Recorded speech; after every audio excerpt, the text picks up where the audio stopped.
Hello সুপ্রিয় দর্শক, আসসালামু আলাইকুম। সাবামণি কুকিং থেকে সবাইকে স্বাগতম। আমার আজকের রেসিপি হচ্ছে আমের বার্মিজ আচার রেসিপি। কোনো রকম তেল ভিনেগার ছাড়াই ঝটপট বানিয়ে নিতে পারবেন এই আচারটি। এই আচারটি একবার খেলে বারবার খেতে ইচ্ছে করবে। কিভাবে তৈরি করব A to Z আপনাদের সাথে শেয়ার করব। চলুন দেখে আসি। প্রথমে এখানে আমি 2টা কাঁচা আম নিয়েছি। কাঁচা আমগুলো ভালো করে ছুলা ধুয়ে পরিষ্কার করে মাছ বরাবর কেটে নিয়েছি। দুটো আমি মাছ বরাবর কেটে নিয়েছি। এবার আমগুলোকে নাইফের সঙ্গে মাছ বরাবর 2 ফালটা করে নিব। এজন্য একটি বোর্ডের উপর নিয়ে নিচ্ছি আর নাইফের সঙ্গে কাটা অংশটাকে ভালো করে 2 ফালা করে নিচ্ছি। অবশ্যই এমন টাইমের আম নিতে হবে যে মাঝের অংশটা শক্ত হয়েছে। কাটার সময় একটু কষ্ট হবে, তো বিচিগুলোকে আমি ফেলে নিচ্ছি। অবশ্যই এই কাজটা দেখে করতে হবে। আপনারা অবশ্যই বটি দিয়ে ওই কাজটা করে নিতে পারেন বা চাকু দিয়েও ভালো করে নিতে পারেন। তো পরের আমটার মাঝখান বরাবরের বিচিটা আমি ফেলে দিচ্ছি। এবার আমি ছোট ছোট পিস করে নিব। চাকুর সঙ্গে ছোট ছোট পিস করে নিচ্ছি। এভাবে আমি দুটো আমকেই ছোট ছোট পিস করে নিব আর একটু পাতলা পাতলা করে স্লাইস করে কেটে নিচ্ছি। অবশ্যই এই আমের বার্মিজ আচারটি তৈরি করার জন্য এরকম লম্বা লম্বা করেই কেটে নিতে হবে। আর খুব বেশি পাতলাও না আবার খুব বেশি মোটাও না, এমন টাইপ করে কেটে নিতে হবে। তো এখানে আমার দুটো আমি কেটে নেওয়া হয়ে গেছে। আপনাদেরকে একটা কাছ থেকে দেখিয়ে দিচ্ছি।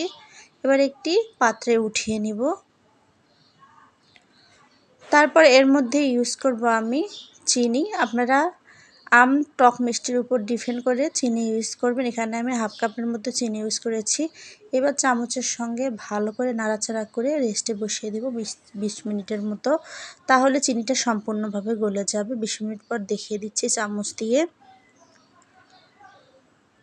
এই তো আমার 20 মিনিট পর পানিটা একাই চলে আসছে। এর মধ্যে এক্সট্রা কোনো পানি ইউজ করতে হবে না। এবার আমি আচার বানানোর জন্য চলে যাব চুলায়। চুলায় একটি প্যান বসিয়ে তার মধ্যে পানি সহ আম দিয়ে দিব।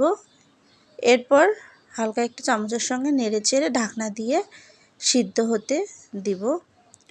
তো ঢাকনা দিয়ে ঢেকে দিয়ে 2 মিনিট পর আমি ঢাকনাটা খুলিয়ে নিব। আপনাদেরকে দেখিয়ে দিচ্ছি আমার আমগুলো অনেকটা পরিমাণ সিদ্ধ হয়ে গেছে। আর কাঁচা আম যেহেতু তাড়াতাড়ি সিদ্ধ হয়ে যায়। চামচের সঙ্গে আরেকটু নেড়েচেড়ে এর মধ্যে আমি কিছু গুঁড়া মশলা ইউজ করব। দিয়ে দিচ্ছি হাফ টেবিল চামচ পরিমাণ লাল মরিচের গুঁড়ো, হাফ টেবিল চামচ পরিমাণ হলুদের গুঁড়ো আর সামান্য কিছু পরিমাণ লবণ। এবার চামচের সঙ্গে আলতোভাবে নেড়ে দিচ্ছি। খুব জোরে নাড়া যাবে না, এতে করে আমের ফালাগুলো ভেঙে যেতে পারে। আলতোভাবে নেড়ে দিতে হবে। নেড়ে চেড়ে আমি এক সাইডে রেখে আমি একটা মশলা বানিয়ে নিব আচারের জন্য।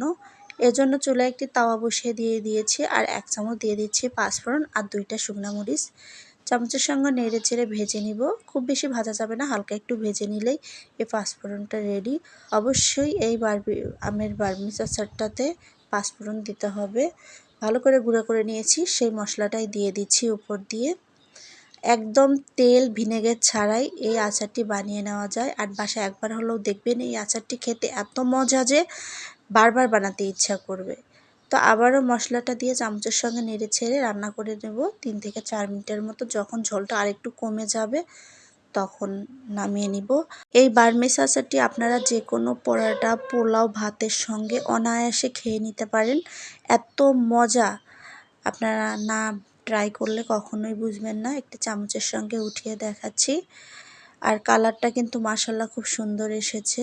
এ সময়ে বাজারে প্রচুর পরিমাণে কাঁচা আম কিনতে পাওয়া যায়, বা যাদের গাছ আছে তারা তো গাছ থেকেই পেড়ে এই আচারটি একবার হলো বাসায় বানিয়ে দেখবেন যে কতটা মজা।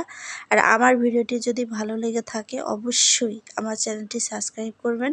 আর এরকম নতুন নতুন ভিডিও পেতে পাশে থাকা বেল আইকনটি বাজিয়ে রেখে দিবেন।